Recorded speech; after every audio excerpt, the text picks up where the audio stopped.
Hello friends, welcome to the Java tutorial. और आज हम बात करेंगे रैपर क्लासेस के बारे में। रैपर क्लास एक प्री डिफाइंड क्लासेस की लिस्ट है जिसके अंदर हमने जो भी प्रिमिटिव डेटा टाइप्स यूज़ किए हैं, boolean, character, byte, short, integer, long and double. तो इन सारे प्रिमिटिव डेटा टाइप्स के जो प्री डिफाइंड क्लासेस अवेलेबल है जावा के अंदर वो है रैपर क्लासेस। तो हमें ऐसा क्यों करना पड़ा कि हमारे पास ऑलरेडी डेटा टाइप्स है तो उनके क्लासेस क्यों लिखने पड़े। तो हम जावा को ऑब्जेक्ट ओरिएंटेड लैंग्वेज भी बोल रहे हैं और हमारा डेटा जो है वो नॉर्मल डेटा टाइप्स के अंदर भी आ रहे हैं, जबकि ऑब्जेक्ट ओरिएंटेड लैंग्वेज के अंदर जो भी डेटा आएगा वो पूरा का पूरा डेटा ऑब्जेक्ट्स के फॉर्म में ही आना चाहिए। इसलिए Java is not a complete object oriented programming language. Why? Because it supports a primitive data types. And what are the primitive data types? These are the primitive data types. Okay तो जैसे कि मैं यहाँ पे declare कर दूँ integer x equals to 5, तो x एक नॉर्मल इंटीजर वेरिएबल है और उसके अंदर हमने वैल्यू डाली है 5, तो x ऑब्जेक्ट नहीं है। तो अगर मुझे x का ऑब्जेक्ट ही बनाना है तो मुझे क्लास लगेगा। तो देखिए यहाँ पे इंटीजर नाम के क्लास का एक इंटीजर नाम का एक क्लास भी है। अब इस क्लास का मैं ऑब्जेक्ट बना सकता हूँ।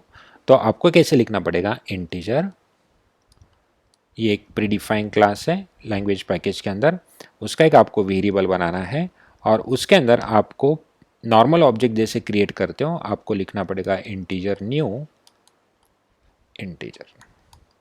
लेकिन ये जो पैटर्न है ये अभी डिप्रिकेट किया गया है जावा की लाइब्रेरीज के अंदर, तो आपको ऐसे लिखने की ज़रूरत नहीं है। तो आप लोग क्या लिख सकते हो, integer x। Now what is x? x is an object of integer class. अब इस x के अंदर आपको वैल्यू डालनी है, ठीक है। तो अगर आपको नॉर्मल वैल्यू डालनी है तो आप डायरेक्टली ऐसे लिख सकते हो, ठीक है। बट इस कंसेप्ट को कहा जाता है ऑटो बॉक्सिंग। इसे कहा जाता है ऑटो बॉक्सिंग, मतलब ये जो प्रिमिटिव डेटा टाइप है ये डायरेक्टली कन्वर्ट हो जाएगा ऑब्जेक्ट के अंदर। तो चलिए इस एग्जाम्पल को डायरेक्टली हम इम्प्लीमेंट करके देखते हैं और भी कुछ चीज़ें डिस्कस करते हैं रैपर क्लासेस के बारे में। तो यहाँ पे हम एक फाइल बना लेते हैं जिसका नाम है demo.java और फिर हम क्लास लिखते हैं डेमो, लिखेंगे पब्लिक स्टैटिक void main, फिर हम यहाँ लिखेंगे स्ट्रिंग आर्गुमेंट्स। ओके, अब देखिए एक नॉर्मल वेरिएबल है, suppose integer a is equals to 5, ठीक है। अब इस a की वैल्यू हम प्रिंट कर लेते हैं system.out.println, फिर एक सिंपल मैसेज लिख देते हैं a इज इक्वल्स टू और उसके सामने a की वैल्यू प्रिंट कर देते हैं। तो a की वैल्यू प्रिंट हो जाएगी a इक्वल्स टू 5। अब मुझे क्या करना है, एक ऑब्जेक्ट डिक्लेयर करना है जो कि इंटीजर क्लास का रहेगा। तो देखिए ये इंटीजर एक रैपर क्लास है जिसका मैं एक वेरिएबल बना लेता हूँ जैसे कि a का ऑब्जेक्ट, ओके, और इसे मैं a की वैल्यू दे देता हूँ, ठीक है। तो a के अंदर एक नॉर्मल वैल्यू थी जैसे कि ये यहाँ पे क्या यूज होगा, a इज इक्वल्स टू 5। तो ये जो 5 है a के ऑब्जेक्ट में चली गई और मुझे क्या प्रिंट करना है, a का ऑब्जेक्ट। तो मैं यहाँ पे a का ऑब्जेक्ट की जो वैल्यू है वो प्रिंट कर लेता हूँ एज इट इज, ठीक है। अब इतना हम कोड रन करके देखते हैं। तो अगर मैं इसे रन करूँ जावा सी demo.java और फिर लिखूँ जावा डेमो, तो आपको समझ में आएगा। देखिए a की वैल्यू 5 जो लाइन नंबर 6 पे प्रिंट हो गई, ये एक नॉर्मल डेटा टाइप की वैल्यू थी। और जब हमने इंटीजर क्लास का एक ऑब्जेक्ट बनाया और उसे नॉर्मल, देखिए a का टाइप क्या था, नॉर्मल इंटीजर, तो नॉर्मल इंटीजर असाइन किसे हुआ, ऑब्जेक्ट को। और जब हमने ऑब्जेक्ट की वैल्यू प्रिंट कर दी तब भी उसकी वैल्यू कितनी आई, 5। तो ये जो कंसेप्ट है इसे कहा जाएगा ऑटो बॉक्सिंग। ऑटो बॉक्सिंग मतलब जो नॉर्मल डेटा टाइप था वो ऑब्जेक्ट के अंदर ऑटोमेटिकली कन्वर्ट हो चुका है। अगर मैं ऑटोमेटिकली कन्वर्ट ना करता तो वो कैसे होता, तो चलिए उसे भी जान लेते हैं कि जैसे मैं इंटीजर a का ऑब्जेक्ट 2 डिफाइन कर लेता हूँ।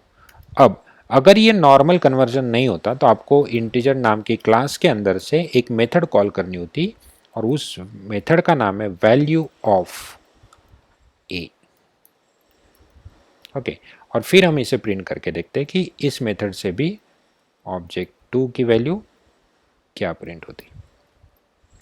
तो हम क्लियर करके इसे एग्जीक्यूट कर लेते हैं और फिर रन भी कर लेते हैं। तो देखिए तीनों की वैल्यू 555 आ रही है। मतलब एक नॉर्मल इंटीजर है, उसे ऑब्जेक्ट को अगर असाइन करना है तो आप डायरेक्टली भी असाइन कर सकते हो, क्योंकि आपका कंपाइलर वो अलाउ कर देगा, और उसी कंसेप्ट को कहा जाता है ऑटो बॉक्सिंग।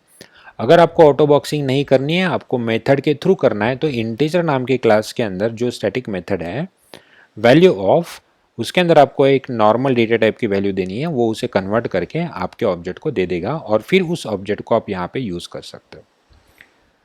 तो ये था इंटीजर का रैपर क्लास। ऐसे ही हमारे पास डबल का रैपर क्लास है, बाइट का है, स्ट्रिंग का है, शॉर्ट का है, बुलियन का है। हर डेटा टाइप, हर प्रिमिटिव डेटा टाइप का हमारे पास एक रैपर क्लास है। अब इसका अपोजिट मैं इन सारे लाइंस को कमेंट कर देता हूँ। अब अगर मैं लिखूँ कि हमारे पास एक ऑब्जेक्ट है इंटीजर का x जिसकी वैल्यू है 5। अब मुझे क्या करना है कि x ऑब्जेक्ट लिख देता हूँ, ऑब्जेक्ट। अब एक नॉर्मल डेटा टाइप है x। अब इस x को x ऑब्जेक्ट की वैल्यू मुझे देनी है और प्रिंट करना है। तो प्रिंट करने के लिए मुझे स्टेटमेंट लिखना होगा system dot out dot println. तो पहले देखते हैं हम लोग x का ऑब्जेक्ट की वैल्यू, ठीक है, और फिर हम प्रिंट करेंगे नॉर्मल x की वैल्यू, नॉर्मल x की वैल्यू जो कि हमने किससे असाइन कर दी, x ऑब्जेक्ट की वैल्यू x को असाइन कर दी। तो हम कंपाइल कर लेते हैं और फिर रन करते हैं। तो हमें आउटपुट देखा x के ऑब्जेक्ट की वैल्यू कितनी मिली, 5, जो कि हमने ऑब्जेक्ट को असाइन की थी, और फिर लिखा x इक्वल्स टू 5 जो कि ऑब्जेक्ट के थ्रू हमने x को दे दी। तो x ऑब्जेक्ट था, उसकी वैल्यू नॉर्मल मतलब प्रिमिटिव डेटा टाइप में चली गई। इस कंसेप्ट को कहा जाता है ऑटो अनबॉक्सिंग। ऑटो अनबॉक्सिंग मतलब ऑब्जेक्ट के अंदर की जो वैल्यू है वो बाहर निकाली और x को दे दी। ये ऑटोमेटिकली कर लिया आपके कंपाइलर ने। अगर ये नहीं होता, ऑटोमेटिक नहीं होता, तो मुझे क्या करना था, मैन्युअली करना था, जैसे हमने नॉर्मल को ऑब्जेक्ट को दिया था। तो आप कैसे लिखते हैं, integer suppose y is equals to,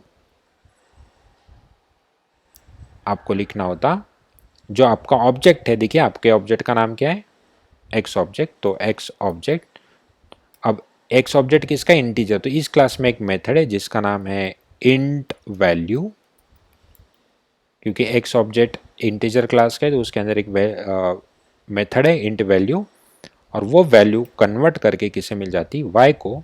और फिर आप y को अगर प्रिंट करते तो यहाँ पे आपको समझ में आता कि y के अंदर भी वही वैल्यू चली गई जो x ऑब्जेक्ट में थी। तो अगर आप इसे कंपाइल करते हो, रन करते हो, तो आप देख सकते हो y की वैल्यू भी कितनी आ रही है, 5 आ रही है। मतलब आप एक तो इस मेथड के साथ कन्वर्जन कर सकते हो, या फिर आप डायरेक्टली ऑब्जेक्ट को असाइन कर दो, तो ये ऑटो अनबॉक्सिंग का भी प्रोसीजर कंप्लीट कर सकता है।